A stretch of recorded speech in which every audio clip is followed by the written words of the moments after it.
علیکم ورحمۃ اللہ وبرکاتہ نحمده ونصلی علی رسوله الکریم اما بعد اعوذ باللہ من الشیطان الرجیم بسم اللہ الرحمن الرحیم ولا تصعر خدك للناس ولا تمشي في الارض مرحا ان اللہ لا يحب كل مختال فخور صدق اللہ العظیم۔ سورہ لقمان میں حضرت لقمان علیہ السلام نے اپنے بیٹے کو یہ نصیحت کرتے ہوئے فرمایا، بیٹا لوگوں سے منہ پھولا کے مت ملا کرو۔ سعرن کا لغوی معنی تو ہوتا ہے گردن موڑنا۔ تم گردن موڑ کر منہ پھیر کر لوگوں سے بات نہ کیا کرو۔ ولا تمشی فی الارض مرحا، اور بیٹے زمین پر اکڑ کے نہ چلا کرو۔ ان اللہ لا يحب كل مختال فخور، اللہ تعالیٰ پسند نہیں کرتے۔ مختال خیلاء سے ہے، جس کا معنی ہے انسان ایسی بات پر تکبر کرے جو اس میں پائی نہیں جاتی، خیالی تکبر۔ اس کو ہمارے ہاں اردو میں شیخی باز سے تعبیر کیا جاتا ہے۔ اللہ تعالیٰ شیخی مارنے والے کو پسند نہیں کرتے، شیخی بھیگارنے والے کو پسند نہیں کرتے۔ فخور مبالغہ کا صیغہ ہے، بہت زیادہ فخر کرنے والا، جس کا ہم ترجمہ کرتے ہیں اترانے والا۔ اللہ تعالیٰ شیخی باز کو اور اترانے والے کو پسند نہیں کرتے۔ اللہ رب العزت نے ہمیں بے شمار نعمتیں عطا فرمائی ہیں، اور کسی بھی نعمت پر ہمارا استحقاق نہیں ہے کہ یہ ہمیں نعمت ملنی چاہیے، میرا اس کے اوپر حق ہے۔ خود ہمارا وجود بھی عدم میں تھا ہی نہیں، یہ بھی اللہ تعالیٰ کی طرف سے عطا کردہ ہے۔ پھر کسی نعمت کے بارے میں ہم کیا خیال کر سکتے ہیں کہ اس پر میرا حق ہے؟ اللہ تعالیٰ کے ارشاد ہے، هل اتى على الانسان حين من الدهر، کیا انسان پر ایک ایسا وقت نہیں آیا لم يكن شيئا مذکورا، کہ اس کا وجود ہی نہیں تھا، ذکر ہی نہیں تھا، کسی تذکرے میں نہیں تھا انسان، تو وجود اللہ نے دیا۔ اس کے بعد جو نعمتیں ہمیں ملی ہیں، کسی نعمت پر ہمارا حق نہیں ہے۔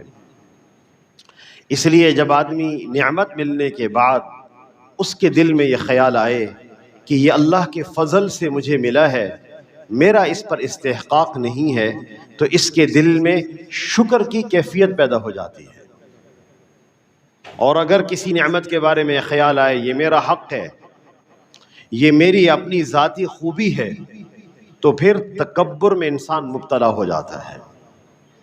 اسی وجہ سے جب اللہ تعالیٰ نے قوم عاد کو جسمانی طاقت دی، بہت زیادہ جسمانی طاقت، عام انسانوں سے کہیں بڑھ کر دی، تو ان لوگوں نے تکبر کیا۔ وہ سمجھے کہ یہ ہماری ذاتی خوبی ہے۔ فَأَمَّا عَادٌ فَاسْتَكْبَرُوا فِي الْأَرْضِ، قوم عاد نے تکبر کیا۔ وَقَالُوا مَنْ أَشَدُّ مِنَّا قُوَّةً، اور وہ کہنے لگے ہم سے کون زیادہ طاقتور ہے؟ اللہ تعالیٰ نے جواب دیا، أَوَلَمْ يَرَوْا، کیا یہ جانتے نہیں، أَنَّ اللَّهَ الَّذِي خَلَقَهُمْ هُوَ أَشَدُّ مِنْهُمْ قُوَّةً، جس اللہ نے ان کو پیدا کیا وہ ان سے زیادہ طاقتور ہے۔ اس لیے کسی بھی نعمت کے بارے میں یہ استحضار کہ یہ میری ذاتی خوبی ہے، میری ذاتی کوالٹی ہے، انسان تکبر میں مبتلا ہو جاتا ہے۔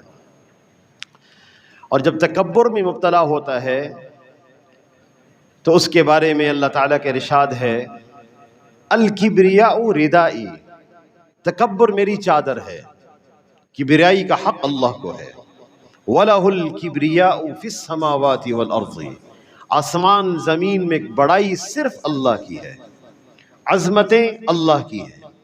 اس لیے خدا کی شان ہے الکبیر، اللہ کی صفت ہے الکبیر، اللہ سب سے بڑے۔ اسی وجہ سے ہم نماز شروع کرتے وقت تکبیر تحریمہ کہتے ہیں اللہ اکبر، سب سے بڑے اللہ ہیں۔ تو کبریائی کا حق اللہ کا ہے۔ اسی وجہ سے اللہ تعالیٰ کے ارشاد ہے، الکبریاء ردائی، تکبر میری چادر ہے۔ والعظمت ازاری، بڑائی میرا ازار ہے۔ فمن نازعنی واحدا منہما، جس نے ان میں سے کسی کو چھیننے کی کوشش کی، کسی ایک کو بھی، قذفتہ فی النار، میں اس کو جہنم میں پھینک دوں گا۔ اور یہاں تک نبی صلی اللہ علیہ وسلم نے ارشاد فرمایا لا يدخل الجنۃ من كان في قلبه مثقال ذرة من کبر، ہرگز وہ شخص جنت میں داخل نہیں ہو سکتا جس کے دل میں ذرہ برابر تکبر ہو۔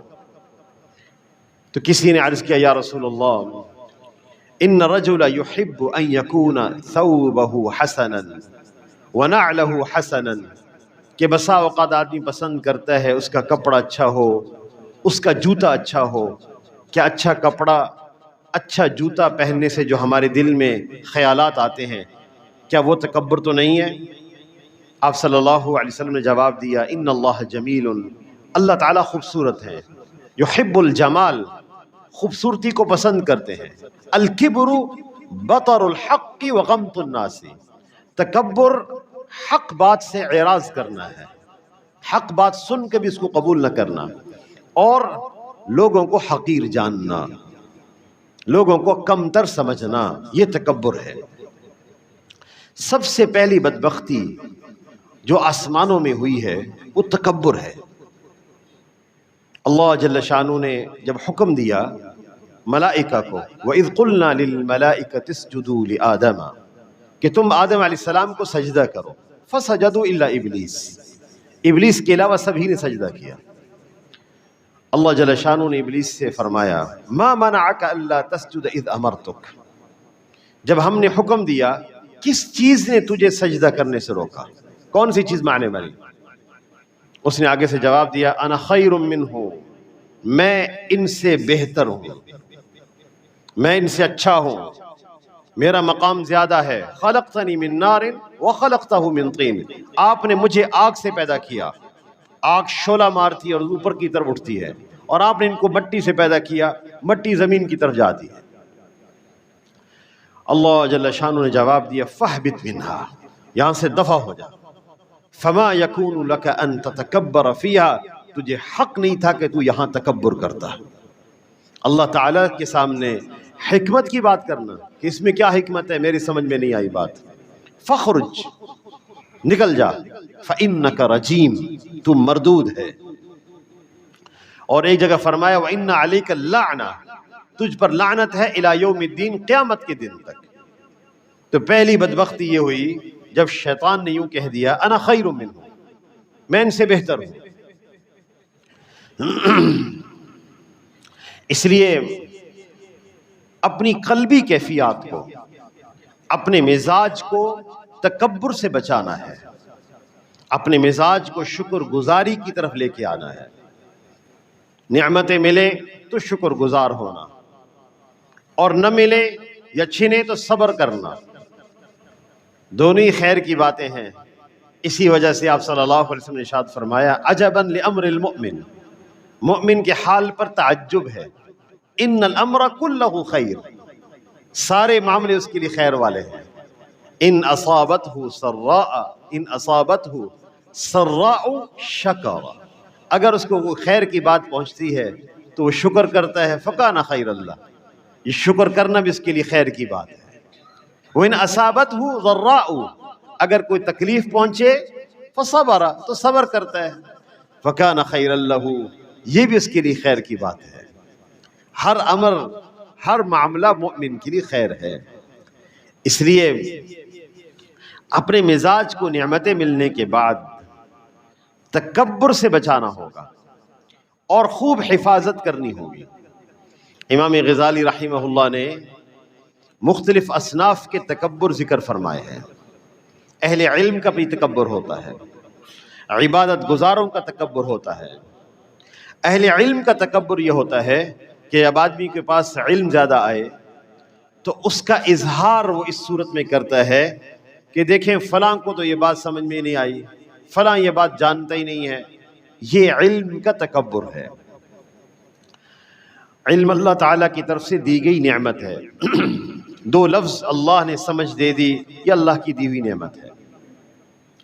حافظہ اللہ کی دی ہوئی نعمت ہے، اس کے ذریعے سے سمجھ لینا اور صحیح بات کی تہ تک پہنچنا یہ اللہ کی نعمت ہے۔ ایک وقت آتا ہے انسان کے پاس یہ حافظہ نہیں رہتا، یہ قوت نہیں رہتی.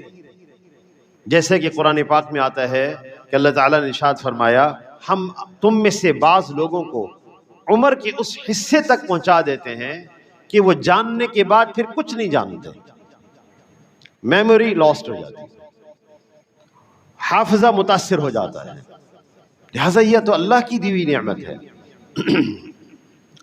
اور عبادت گزاروں کا تکبر بھی بیان فرمایا کہ جب انسان عبادت میں لگتا ہے تو بسا اوقات اس کو دوسرے لوگ حقیر معلوم ہوتے ہیں، بے نمازی حقیر معلوم ہوتے ہیں. حج کرنے کی توفیق ملی تو جس نے حج نہیں کیا وہ حقیر معلوم ہوتا ہے. پھر انسان اس کا اظہار اس طرح کرتا ہے کہ دیکھیں فلاں آدمی کے پاس رقم مال بھی ہے پھر بھی اس نے حج نہیں کیا، فلاں بندے کے پاس وسائل ہیں پھر بھی نماز نہیں پڑھتا. یہ تکبرانہ الفاظ ہوتے ہیں جو زبان سے ظاہر ہوتے ہیں. اس لیے جب بھی کسی نیک عمل کی توفیق ملے یہ بھی اللہ تعالیٰ کے فضل سے ہوتا ہے. اسی وجہ سے قرآن پاک میں آتا ہے الحمدللہ الذی ہدانا لہذا، تمام تعریف اس اللہ کے لیے جس نے ہمیں ہدایت دی ہے. وما كنا لنهتدي لولا ان هدانا اللہ، اگر اللہ تعالیٰ ہمیں ہدایت نہ دیتے تو ہم کبھی بھی ہدایت کی راہ پر نہ ہوتے. آپ صلی اللہ علیہ وسلم خندق کے موقع پر جب تشریف لائے اور خود بنفس نفیس اترے اور آپ نے کدال سے ضرب لگائی خندق میں، اس وقت آپ صلی اللہ علیہ وسلم اور آپ کے اصحاب عبداللہ بن رواحہ رضی اللہ تعالیٰ عنہ کی یہ اشعار پڑھ رہے تھے. اللہم لولا انت مہتدینا ولا تصدقنا ولا صلینا، تم اے اللہ تمام تعریف اس اللہ کے لیے ہیں، اگر وہ ہمیں ہدایت نہ دیتے تو ہم کبھی نماز نہ پڑھتے اور کبھی صدقہ نہ دیتے. یہ تو اللہ تعالیٰ کی طرف سے رہنمائی ہے، ہدایت ہے. لہٰذا اس نعمت پر تو شکر گزار انسان بنے. اور بسا اوقات جب انسان کسی نیکی کو کرتا ہے تو ایک اور کیفیت بھی پیدا ہو جاتی ہے، اسے کہتے ہیں تواضع مفرط، افراط والی تواضع. بندہ اپنی نیکی کو حقیر سمجھنے لگتا ہے، اس عمل سے کیا ہوگا، یہ جو میں نے نماز پڑھی یہ بے فائدہ نماز ہے، یہ میں نے ذکر کیا یہ بے فائدہ ذکر ہے، میں نے صرف زبان ہلائی اس سے کیا فائدہ. آپ صلی اللہ علیہ وسلم کے ارشاد ہے لا تحقرن من المعروف شیئا، کسی بھی نیکی کو حقیر نہ سمجھو.